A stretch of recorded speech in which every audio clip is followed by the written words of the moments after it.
Good morning everyone! Welcome again to my channel and it's me again, ang inyong chismosong Kaalda Vlogger. So gusto ko munang magpasalamat sa inyong lahat sa mga walang sawa na tumatangkilik, nanonood, sumusuport at sumusubaybay ng mga content ko here on my YouTube channel. So wag ninyong babaktawan o lalaktawan tong ating main topic ngayong araw. I'm sure na hindi ninyo pagsisisihan na pinanood nyo to mula umpisa hanggang hulihan. And syempre, wag kayong mag-i-skip ng segment, okay? Buuin nyo to start to finish. Kaya ito na, dumako na tayo sa ating main topic for today's video. Bukod nga sa Starts on the Floor, may upcoming pa siyang mga project si Alden Richards na gagawin sa bakura ng GMA. Dahil guys, balik na siya sa paggawa ng teleserye at gagawa na ulit siya ng pelikula. So, eto na guys, watch this. Mamaya papaliwanag ko sa inyo ng buong buo. So, eto na guys, watch this. At kung nakita nyo na ngayong recap, so once again say TTO sa mga admins. So, eto na, dumako na tayo sa ating main topic for today's video. Talagang nakakatuwa, talagang busy talaga si Alden Richards. Bukod nga sa pag-aaral niya bilang piloto, napagsasabay niya bilang hosts ng Stars on the Floor na airing ngayon sa GMA 7:15 PM. And syempre guys, bali-balita, talagang may gagawin siyang pelikula at may gagawin siyang teleserye dahil nagbabalik na nga siya sa paggawa ng mga movies at teleseries. Talagang pinapagod at talagang sinusulit ng GMA ang kanyang kasikatan dahil baka mamaya, 'di ba? Alam naman na nila na magpipiloto si Alden. So, chance na nila 'yan para pagurin i-take for granted lagi si Alden at syempre dahil pag loto na yan lagi na lilipad at baka mamaya hindi na mag-artista yan dahil nga 'di ba sobrang busy na niya sa piloto, sa cycling, sa mga new hobbies niya, 'di ba? At talaga sa personal growth niya na bilang tao. Hindi na siya bilang artista kaya ayan, may mga bali-balita ng muugong-ugong na talagang gagawa ulit siya ng teleserye, gagawa na ulit siya ng movies dahil baka mamaya, 'di ba? Huli niya ng palang movies at teleseries ang gagawin niya dahil nga sobrang busy na niya sa kanyang pilot era or sa piloto niyang era. 'Di ba? Sobrang busy at sobrang hectic na ng schedule ni Alden. Paano niya napagsasabay-sabay 'yun? At tapos tuwing Sabado, 'di ba, nag-host siya host siya ng Stars on the Floor. 'Di ba? Grabe, sobrang busy. Sa bagay, sinusulit din naman ng GMA ang kasikatan ni Alden at syempre si Alden, 'di ba? Sa mga huling sandali ng kanyang pagiging artista, talagang nilulubos at talagang binibigyan ng project si Alden. Di bale nang hindi makapagpahinga, di ba? Basta dire-diretso yung trabaho niya. Dire-diretso. Ito lang naman guys, hindi pa naman to not to be confirmed pero malakas na ang ugong-ugong at kotse-kotse dito sa mga chismosa diyan sa paligid-ligid na talagang lalong-lalo na sa Sockmed. Malakas na yung ugong-ugong na nagagawa ulit siya, babalik ulit siya sa paggawa ng teleserye dahil ang huling teleserye ni Alden na kanyang ginawa is yung Pulang Araw. Yun lang ang huli niyang teleserye na siya yung bida. At syempre, 'di ba, para hindi naman maburyong yung mga fans niyang kakarampot, mga fans niyang mga diluluh na kung ano-ano yung sinasabi sa TikTok, kung ano-ano yung sinasabi sa social media, 'di ba, para manahimik sila one last time, dahil baka mamaya hindi na nila makita yung idol nilang umaarte. Dahil alam nyo naman yan, si Alden, ipupurso na niya yung matagal na niyang pangarap na maging piloto, ang kanyang personal dream na talagang hindi naman natupad ng tatay niya, siya yung tutupad, 'di ba? um dahil lubos-lubosin nyo na yan, dahil baka mamaya, 'di ba, hindi nyo na makita yan, hindi nyo na makitang umarte, hindi nyo na makita sa big screen, sa TV, pero still, 'di ba, baka maging active pa rin siya, pero mukhang malabo na. Kasi nga, 'di ba, pagiging piloto niya, 'di ba, kahit saan lumilipad 'yan. Kahit saan nakakarating na bansa 'yan, or nakakarating ng iba't ibang bansa 'yan. So baka mamaya hindi na natin makita na umarte yan si Tisoy, 'di ba? At talagang may balak na siyang umalis sa showbiz, dahil nga, 'di ba, sobrang gulo, sobrang magulo, 'di ba? Gusto na niya ng peace at gusto na niya ng tahimik na buhay, 'di ba? Yung iba lang naman ang ayaw matahimik Yung iba kuda pa rin ang kuda, 'di ba? Lalong lalo na yung mga, naku, mababalik na naman tayo sa interview na nakakasawa talagang, 'di ba, kung ano-ano yung mga lumalabas sa bibig ng mga anay natics, 'di ba? Threatened sila Um, ano sila akala nyo naman masasampal kami niyan.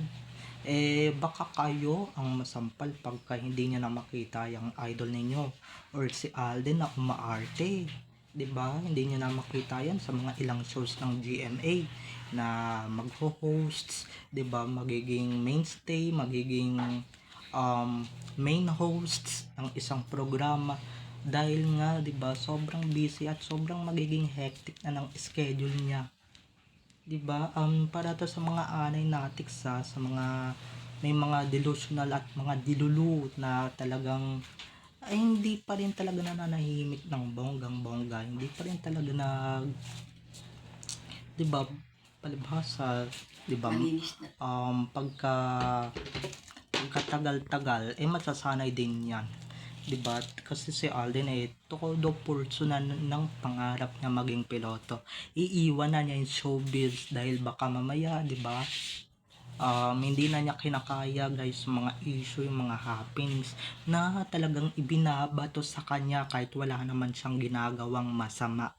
Yun yung ayaw niya, kaya gusto na niya um, ng early retirement ba, kumbaga, sa, 'di ba, pag matanda ka na, nagre-retired ka na, pero pagka talagang may personal ka ng pangarap na talagang ipupulso mo, talagang ipupulso mo na yan, 'di ba, ano mo na yan, i-take for granted mo na yan, kaysa naman tumanda ka sa showbiz, 'di ba? Yung iba nga dyan tumanda na sa showbiz, nga pa rin, 'di ba, hindi pa rin natutupad yung mga personal nilang pangarap, 'di ba? Tsaka baka mamaya ayoko na lang mag-talk, 'di ba? May mga nagkakagusto diyan, may mga, dahil baka mamaya kung kani-kanino pa sa i-partner na mga mahaharot dito sa showbiz, alam nyo naman, 'di ba?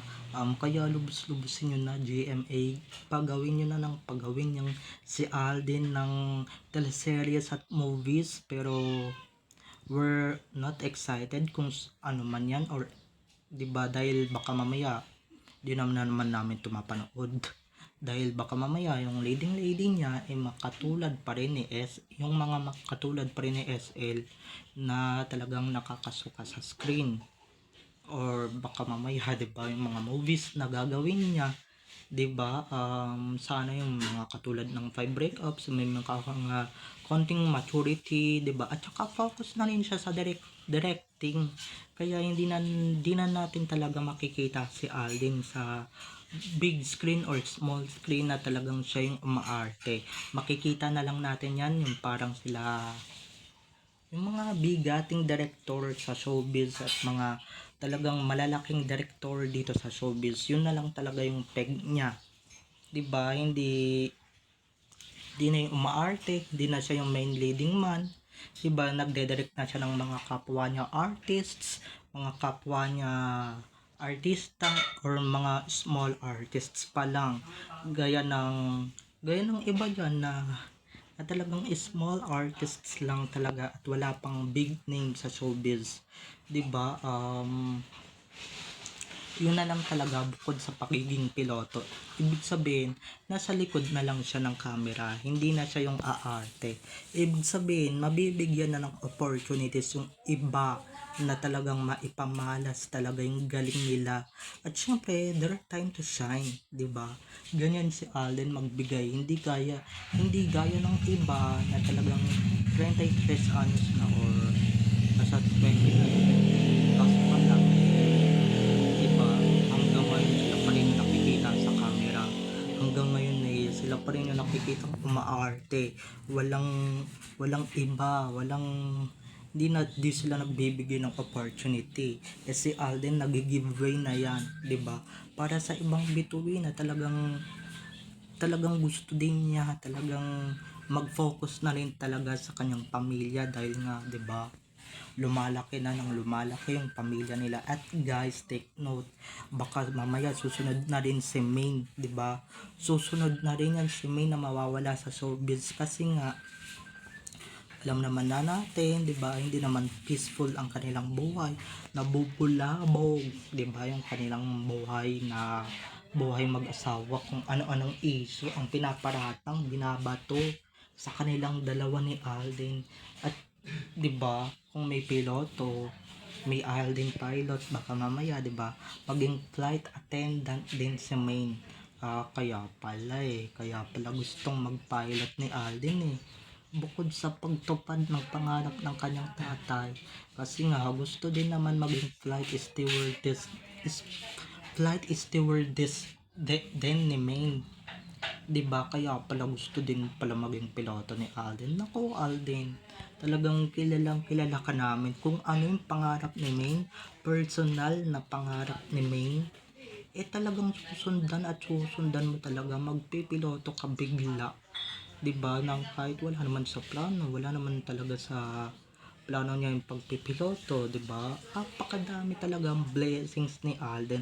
O may business pa siya, 'di ba? Hindi sila maghihirap kahit na mawala sila sa showbiz, 'di ba? Para naman sa ganun, yung iba diyan na minamalat na kakakanta, um, pumapangit na yung ilong, pumapangit na yung itsura, kakaarte, nagkakakulubot na yung mga kaidara nila sa showbiz. Hanggang ngayon, hindi pa rin nagsisisikatan, 'di ba? Wala pa rin. Paano? Andyan pa rin sina Alden at Min, 'di ba? Kahit na individuals lang sila, kahit na hindi sila magkasama as a love team, wala pa rin pagkakataon yung iba na sumikat. Wala pa rin talagang opportunity yung iba na sumikat. Paano, 'di ba? Wala pa rin pagkakataon na sila naman yung mag-trending, sila naman yung pinag-uusapan. Hanggat nandito yung dalawa sa showbiz or sa limelight, hanggang nandito yung dalawang yan, hindi talaga sila magkakaroon ng chance, 'di ba? At syempre, yan lang naman yung alam nilang pag-arte, 'di ba? Yan lang naman yung alam nila.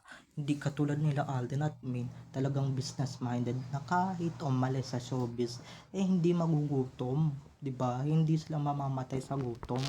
Hindi gaya ng iba diyan na at saka hindi sila natatakot malaos, 'di ba? Hindi sila natatakot mawala sa showbiz, hindi gaya ng iba na pag nawalan lang ng project or pag nagtuloy-tuloy na hindi na nakikita sa camera, talagang nalalaos, nalilimutan na ng mga tao. So, babay na mga ka-ADN. I love you all. Have a nice day. Keep safe and God bless everyone. Don't forget to subscribe to my YouTube channel. And syempre, huwag ninyong kakalimutan na i-click ang notification bell para pag nag-upload ako, kayo agad ang unang-unang manonotify at kayo agad ang unang-unang makakanood ng aking mga videos. So, babay na mga ka-ADN. I love you all. Have a nice day. Keep safe and God bless everyone. Bye-bye. I love you all.